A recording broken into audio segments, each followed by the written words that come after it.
Mobile के जमाने में, इंटरनेट के जमाने में अपनी आवश्यकता अनुसार आप वहां जाइए और फिर उसको वहीं स्थान पर रख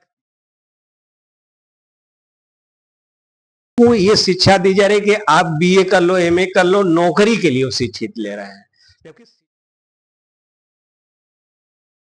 है कि आज के डेट में बच्चे जो है इंटरनेट और सोशल मीडिया का ज्यादा यूज कर रहे हैं, लेकिन उसका बहुत लोग गलत यूज कर रहे हैं।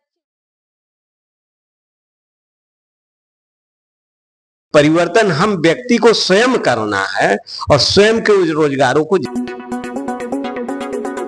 नमस्कार, मैं साक्षी बल, आप देख रहे जयदेश न्यूज। इस वक्त मैं मौजूद हूँ नवनीता कुंवर पब्लिक स्कूल में। हमारे साथ प्रिंसिपल सर हैं दिवाकर सर। हम यहाँ पे आपको बता दें कि इस स्कूल में बच्चियों को खाली किताब तक नॉलेज का सीमित नहीं रखा जाता, समाज से रिलेटेड अवेयरनेस प्रोग्राम हो गया और भी तरीके से अपने समाज में कैसे जागरूक हो और अपना अलग कैसे पहचाना, इसकी भी शिक्षा दी जाती है। इसी चीज की चर्चा करने के लिए हम अभी बातचीत करेंगे यहाँ के प्रिंसिपल सर से। सर, बहुत बहुत स्वागत है जयदेश न्यूज में आपका। धन्यवाद सर, अपना छोटा सा शॉर्ट इंट्रोडक्शन हमारे दर्शकों से प्लीज। मैं डॉक्टर दिवाकर राय, प्रधानाचार्य नवनीता कुंवर पब्लिक स्कूल सुसवाही, वाराणसी।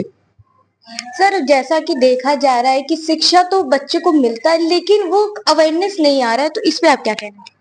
देखिए, शिक्षाएं तो सब लोग दे रहे हैं, लेकिन शिक्षा के साथ साथ हम उनको संस्कार जब तक नहीं देंगे तब तक बच्चे शिक्षित समाज का निर्माण नहीं कर पाएंगे। उसके लिए हम सभी शिक्षकों को इस पे प्रयत्नशील होना चाहिए कि वो किस प्रकार से विद्यालय में आ रहे हैं। सर्वप्रथम तो वो आते ही उनको ये मालूम होना चाहिए कि हम शिक्षा मंदिर में आ रहे हैं, न किसी स्कूल में आ रहे हैं। आज जैसा कि अगर देखा जाए तो समाज में बच्चे आज अलग कैसे पहचान बनाए, आपका स्कूल इसमें कैसे कार्यरत है? देखिए, समाज में बच्चों की एक अहम भूमिका है। बच्चे समाज को बहुत जल्दी परिवर्तित कर सकते हैं। जैसे आज की सबसे बड़ी समस्या है पानी की, बिजली की। हमारे पास हम इतने पेरेंट्स समय नहीं दे पा रहे हैं, रूम से निकलते हैं स्विच ऑन आप नहीं करते हैं। तो हम बच्चों को अगर जागरूक करते हैं, हम अपने क्या बच्चों को इस प्रकार की विषय में उनको सूचनाएं देते हैं बीच बीच में कि आप अपने घर में पानी का बचत कैसे कर सकते हैं, बिजली की बचत कैसे कर सकते हैं, जिससे देश हित में वो अपना योगदान कर सकते हैं। उसके लिए वो बच्चे यही करते हैं कि मम्मी अगर बाहर निकल गई तो स्विच ऑफ कर देते हैं, पानी की बटन से घर में वो किचन में अपने काम कर रही हैं, कहीं बात कर रही हैं तो वो ऑफ कर देते हैं। ऐसी उनको सामाजिक शिक्षा भी दी जाती है। अगर देखा जाए कि आज के डेट में बच्चे जो है इंटरनेट और सोशल मीडिया का ज्यादा यूज कर रहे हैं, लेकिन उसका बहुत लोग गलत यूज कर रहे हैं, बच्चे युवा आजकल के, तो उन्हें किस सही दिशा में जाना चाहिए, इस पे आपकी क्या राय है? देखिए, इसमें हमारा यही राय है कि बच्चे, ये आधुनिकता की दौर है, उससे उसका हम वंचित भी नहीं कर सकते हैं, लेकिन उनको हम समझा सकते हैं। जिस प्रकार से, देखिए, हम एक घर में रहते हैं, हम बच्चों को समझाते भी हैं, हम अपने क्या कभी कभी उनको बताते भी हैं कि आपके घर में 4 रूम बड़े हुए हैं, आप सबसे ज्यादा किस रूम में रहते हैं? तो लोग बताए हम बेडरूम में ज्यादा रहते हैं, ड्राइंग रूम में थोड़ा कम समय देते हैं, इस समय में देते हैं। तो हम सबसे ज्यादा कम समय कहाँ देते हैं? तो वो बोलते हैं कि हम अपने ऐसे टॉयलेट वाले रूम, बाथरूम वाले रूम में देते हैं, जब हमको बहुत आवश्यकता है तभी हम उसमें जाते हैं। तो हम बच्चों से भी यही निवेदन करते हैं, उनको समझाते भी हैं कि मोबाइल के जमाने में, इंटरनेट के जमाने में अपनी आवश्यकता अनुसार आप वहां जाइए और फिर उसको वहीं स्थान पर रख दीजिए। फिर उसमें आप नहीं जाते हैं तो इसी प्रकार से ये मान लीजिए कि हमारे लिए जस्ट लाइक टॉयलेट रूम है ये, और काम किए और मैं इसको छोड़ दिया। अगर देखा जाए कि आज की डेट में शिक्षा को अगर परिभाषित किया जाए बच्चों के लिए, तो आप एक मतलब शॉर्ट में तो कैसे करें? आज शिक्षा का जो मूल उद्देश्य है उस पे बच्चे भटक गए हैं। वो सिर्फ किताबों को ज्ञान मानते हैं और एक पेशे के रूप में उसको ले रहे हैं। सामाजिकता परिवर्तन के लिए वो शिक्षित नहीं हो रहे हैं।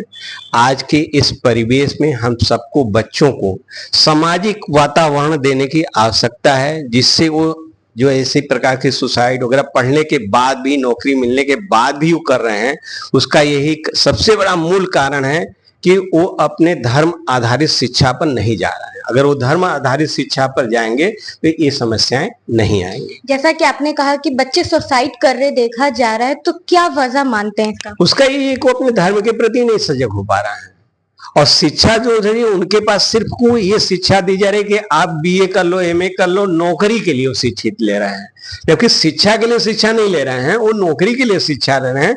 जिस दिन में हम शिक्षा के लिए शिक्षा लेंगे और नौकरी के लिए व्यावसायिक शिक्षाओं का हम शॉर्टकट चयन करेंगे, छोटे बड़े ऐसे हम अपना उद्योग जब तक नहीं बनाएंगे तब तक देश भी विकसित नहीं होगा। किसी एक पर निर्भर नहीं रहना, अपने पर निर्भर होना है। जब हम अपने पर निर्भर होंगे तो स्वावलंबी भारत उत्पन्न होगा, बनेगा। अगर एक मैसेज युवाओं को देना चाहेंगे हमारे चैनल के माध्यम से, उन्हें क्या देंगे? हम आपके चैनल के माध्यम से यही कहना चाहते हैं युवाओं को कि आप घबराई नहीं, ये जीवन है, संघर्ष का है। अपनी आर्थिक शिष्टाएं और संतुष्टि को बढ़ाइए। कभी कभी बच्चे क्या कर रहे हैं कि हमारी लास्ट है, हमको ये काम नहीं मिला तो हम बेकार हो गए। आप बेकार नहीं, समाज में इतने सारे काम हैं, इतने सारे काम हैं कि आप छोटे छोटे भी काम करते हैं तो आपका जीविकोपार्जन बहुत अच्छे से हो सकता है। कभी घबराना नहीं चाहिए। युवक, सरकार परिवर्तन नहीं कर सकती, सरकार एक व्यवस्थाएं दे सकती, परिवर्तन हम व्यक्ति को स्वयं करना है और स्वयं के रोजगारों को ज्यादा से ज्यादा बढ़ाना है। सरकार 5% से ज्यादा कभी भी किसी भी गवर्नमेंट में नौकरियां नहीं मिली हैं, लेकिन हम स्वावलंबी बने, अपना खुद का व्यापार करें, खुद रोजगार दें, ऐसी अपनी चेतना बनाकर अपना कार्य करना चाहिए आज के युवकों को। अगर देखा जाए तो विद्यार्थियों और माता पिता को कहीं ना कहीं क्या मैसेज देंगे? देखिए, आज के समय में माता पिता बहुत जागरूक हैं बच्चे के प्रति, लेकिन समय नहीं दे पा रहे हैं। उनको अपने बच्चे के साथ समय देना पड़ेगा। जब तक वो समय नहीं देंगे तब तक, समय दे रहे हैं, ऐसा नहीं है कि नहीं दे रहे हैं, लेकिन ऐसे 5% 10% पेरेंट्स हैं जो बच्चों को समय दे रहे हैं। 90% बच्चे अभी पेरेंट्स जो हैं कि दुकानों पर बैठ जा रहे हैं, लेकिन बच्चे के साथ आधे घंटे नहीं बैठ रहे हैं, फैमिलियर नहीं हो रहे हैं। तो बच्चा कहीं ना कहीं से अपने को अलग महसूस कर रहा है तो वो मोबाइल को पकड़ रहा है। अगर पेरेंट्स बच्चे के साथ खेलने लगे, बच्चे के साथ अपनी बातें शेयर करने लगे, उसकी बातें सुनने लगे, तो समाज में जो इस प्रकार की विकृतियां आ रही हैं वो समाप्त हो सकती हैं। बहुत बहुत धन्यवाद सर। सर को आपने जैसा कि सुना कि अगर माँ बाप भी बच्चे के साथ इन्वॉल्व होंगे तो जो मोबाइल का जो उन्हें लत लगा कह सकते हैं वो कहीं ना कहीं छूटेगा और समाज में एक अपनी अलग पहचान बना पाएंगे। ऐसे ही तमाम खबरों के लिए आप बने रहे जयदेश न्यूज के साथ।